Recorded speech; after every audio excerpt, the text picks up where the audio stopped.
du Père et du Fils et du Saint-Esprit. Amen.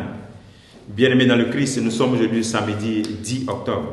Et la parole de Dieu que notre Mère Église nous propose est extraite de l'Évangile de Luc chapitre 11, versets 27 à 28.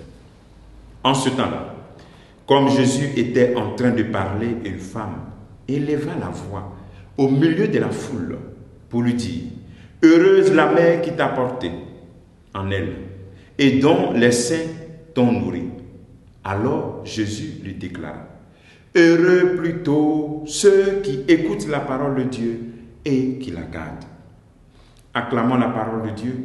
Louange à toi, Seigneur Jésus. Bien-aimés dans le Christ, nous sommes aujourd'hui 10 octobre et nous sommes dans ce mois du rosaire. Et voici que presque au cœur de ce mois, on nous présente cette femme qui fait l'éloge de la mère de Jésus. L'évangile est bref, mais plein d'enseignements. Il nous donne la clé pour comprendre le message que Luc nous donne sur Marie. La clé du message de Luc sur Marie. Cet évangile parle de la mère de Jésus, de Marie. Ici, on voit quelqu'un qui, dans la foule, de nulle part, qui s'exclame en disant « Heureuse la mère qui t'a porté ». De nulle part. On ne sait même pas peut-être que c'est une païenne. Mais elle s'exclame. Maintenant, comment toi, tu es chrétien, tu refuses de dire cette même phrase. Heureuse la mère qui a porté celui que je suis. Et puis tu la nies carrément. Tu dis même qu'elle ne peut même pas intercéder. Jésus est l'unique médiateur, c'est vrai. Mais si même un homme peut prier pour toi, pourquoi Marie ne peut pas prier pour nous? Donc vous voyez un peu la gravité souvent des accusations que nous faisons contre la mère de Jésus.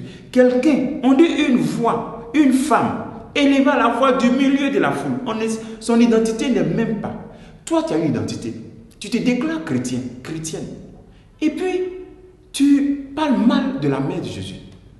Tu dis qu'elle est un homme comme les autres. Non. Mais Jésus n'est pas un homme comme les autres. Comme tout le monde. Comment sa mère, tu peux la bafouer comme ça?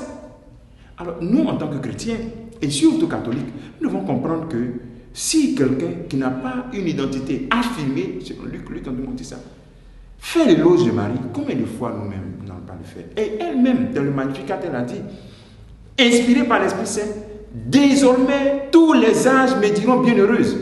Tous les âges. On n'a pas dit que, d'autres traditions disent, toutes les générations, c'est-à-dire que des générations en génération, d'homme en homme, tout le monde va dire bienheureuse la Vierge Marie. Maintenant, toi, tu refuses de dire bienheureuse parce que les gens te mélangent. On dit qu'on adore la Vierge. Mais même si on l'adore, ça fait quoi?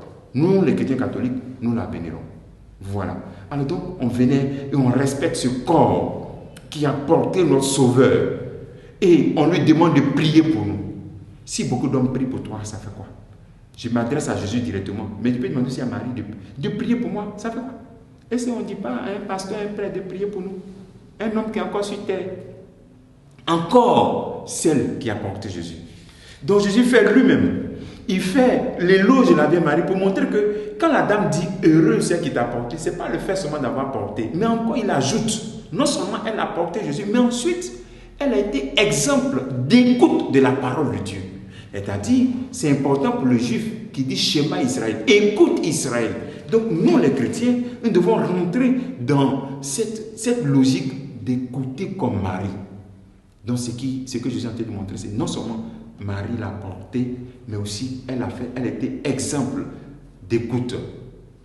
Laissez donc ces paroles qui n'ont pas de sens et aimons, heureux ceux qui écoutent la parole de Dieu.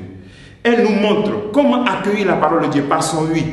Elle nous montre comment laisser Dieu bouleverser nos programmes et mettre Dieu au centre. Elle devait se marier avec Joseph. Elle a bouleversé son programme à cause de Dieu. Elle nous montre comment incarner Jésus et puis le faire vivre en nous. Elle nous montre comment méditer la parole de Dieu. L'Évangile nous dit qu'elle méditait ces événements dans son cœur. Elle nous montre comment faire naître Jésus aux autres. Donner Jésus aux Jésus. Donner Jésus aux autres. Laissons-nous façonner par l'exemple de Marie. Reconnaissons-la vraiment comme notre mère. Aujourd'hui, l'action que te demande, c'est de faire aussi comme cette femme. Trouve des paroles pour faire l'éloge de la Vierge Marie. Tu peux faire simplement Je vous salue Marie, ou bien même réciter le Magnificat comme signe d'éloge pour dire merci pour cet exemple que Dieu nous a donné, Marie, par son obéissance et aussi par son écoute et l'application de la parole de Dieu. Que le Seigneur te bénisse et qu'il nous bénisse tous en ce jour, au nom du Père et du Fils et du Saint-Esprit. Amen.